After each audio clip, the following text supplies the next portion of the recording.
Hola chicos, el día de hoy vamos a hablar del tema la vida en el campo y la ciudad. Esto sigue entrando en la vida del porfiriato, bueno, en el lapso del porfiriato, en este suceso histórico. Vamos a hablar de cómo era la vida en el campo y cómo era la vida en la ciudad. Es importante que lo sepamos porque es esto lo que orilla a la revolución. Entonces, como aún no llegamos a la parte de la revolución, tenemos que comprender primero estos dos puntos importantes para poder ya de ahí partir a lo que es la revolución. La vida en el campo, pues la mayoría de los mexicanos vivían en el campo. Como era en su mayoría los que vivían en el campo, pues era mayor la inconformidad, ¿no? Que pues se le daba la vida en el campo. ¿Y esto por qué?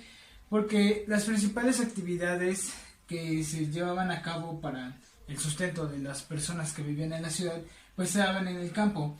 Las actividades primarias eran las importantes o las que se realizaban en el campo, las cuales eran la agricultura, la pesquera, la ganadería, la minería y las forestales. Cuando hablamos de estas actividades, pues sabemos que solo se llevan a cabo en el campo, ¿no?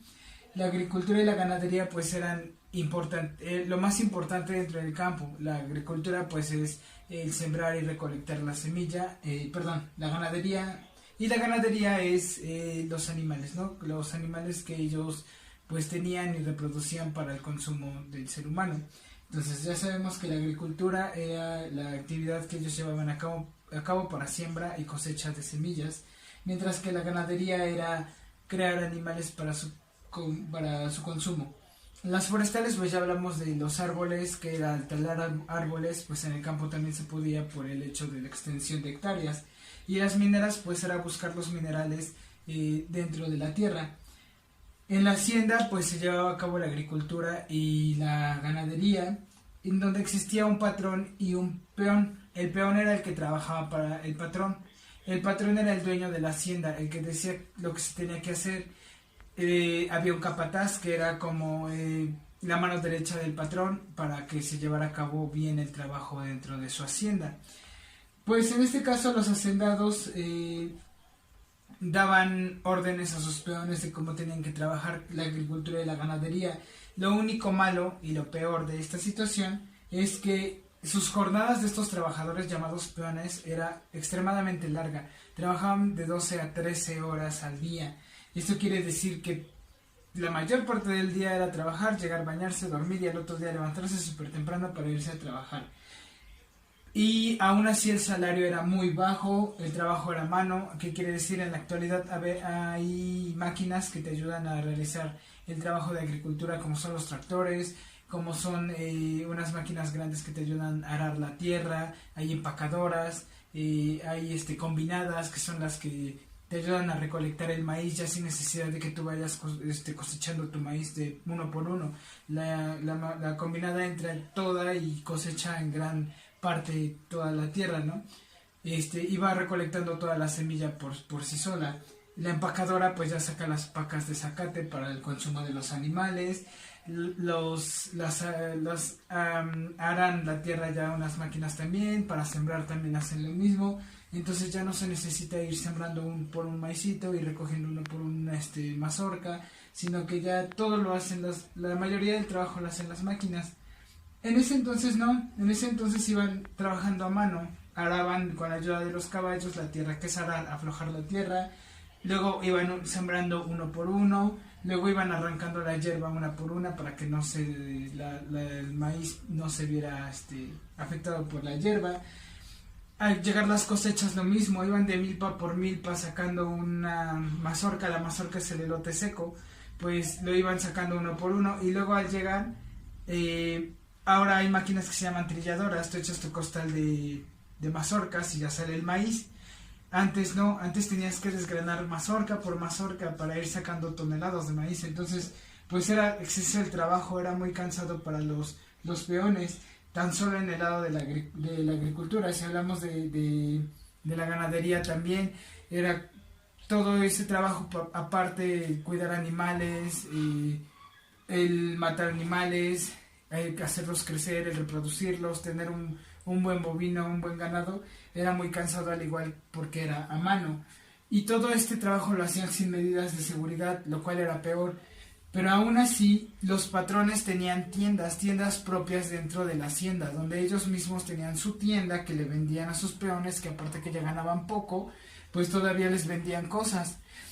Pero bueno, como les pagaban muy poquito y ellos daban sus precios muy caros, pues aquí venía la contraparte. Como no les alcanzaba a los trabajadores para comer porque estaba muy caro lo que les vendían, pues no les quedaba de otra que fiarse, y entonces el patrón decía, bueno, pues me debes tanto, me lo vas a pagar con más trabajo que de por sí pues me estás dando.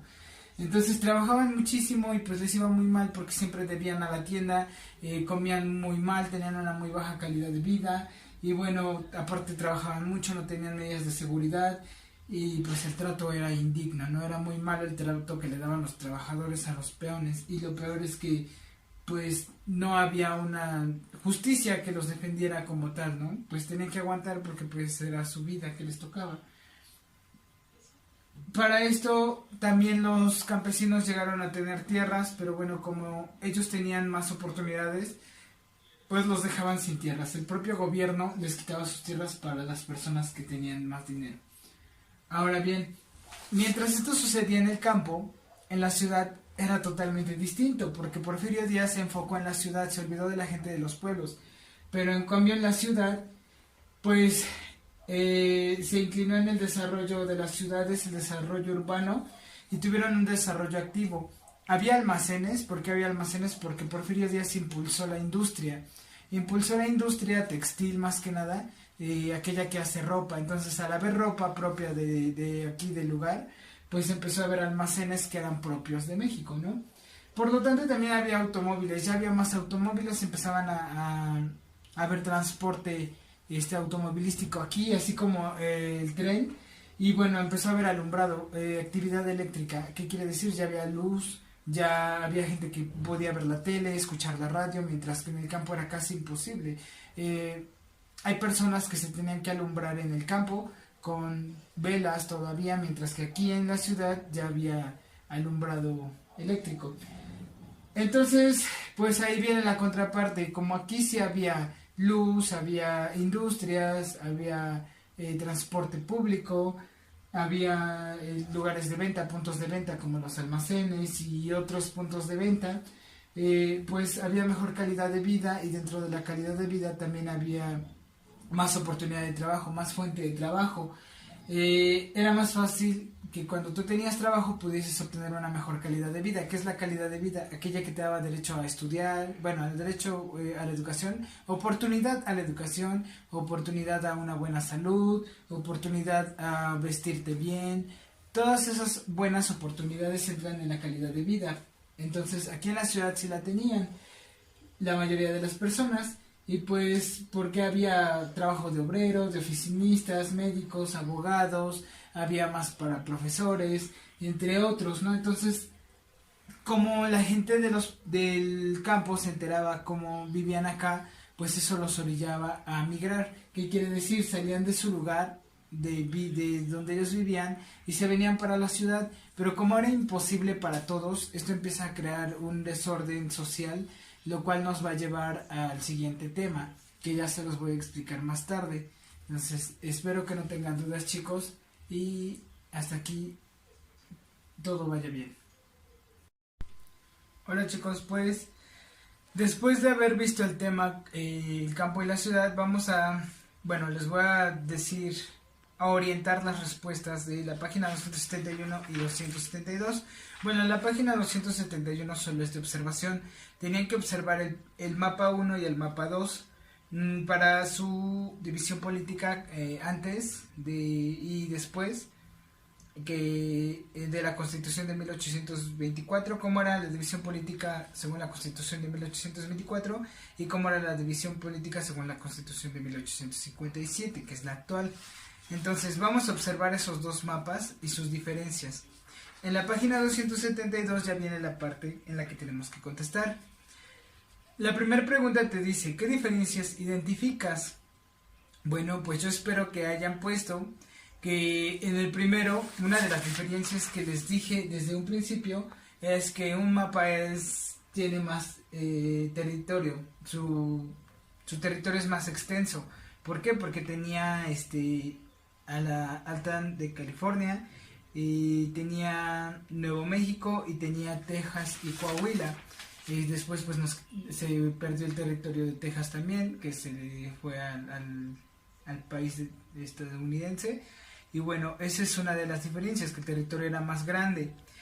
Y bueno, que se crearon en el nuevo, pues se crearon estados que no existían. Primero, que no existían en el otro, se modificaron los nombres de algunos estados e incluso la división de los estados.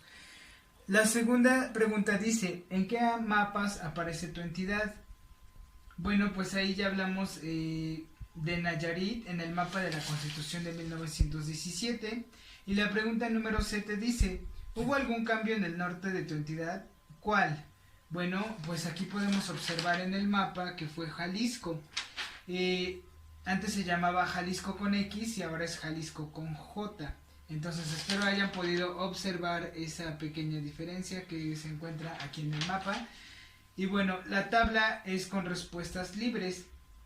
Te va a decir en el recuadro 1 principales ciudades de tu entidad, y en el segundo principal actividad económica a las que se dedicaban. Eso lo vimos también.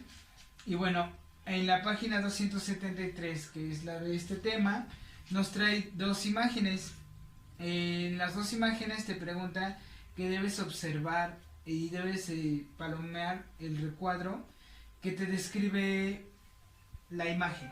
Ahora, te dice que en el primero, los jornaleros trabajaban todo el día bajo el rayo del sol, sin equipos para la agricultura o para su seguridad. El segundo te dice que recibían una paga con vales que cambiaban en las tiendas de raya, que pertenecían a las haciendas por cosas a precios muy elevados. Y la tercera te dice que los terratenientes habían quitado sus tierras a los campesinos. La imagen que mejor describe, pues podemos observar que es el primer recuadro, que los jornaleros trabajaban todo el día por un muy bajo precio. Ahora, en la segunda imagen te aparece ya la ciudad, ¿no? Cómo era la vida en la ciudad. Y bueno, te aparecen tres recuadros, y el primero te dice que se empleaba a la gente como enfermeras, abogados, sirvientes, panaderos, telegrafistas, vendedores y maestros.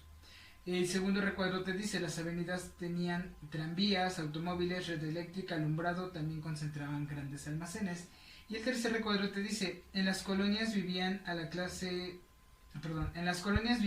media y los barrios, donde faltaban los servicios y la gente pobre llegaba del campo. Entonces, de esos tres recuadros, el que describe nuestra imagen sería el recuadro segundo, que es el recuadro verde. Entonces, chicos, espero que no hayan tenido dudas respecto a este tema, y cualquier duda me lo pueden hacer llegar por WhatsApp. Entonces, les deseo que tengan una bonita tarde y nos vemos más adelante.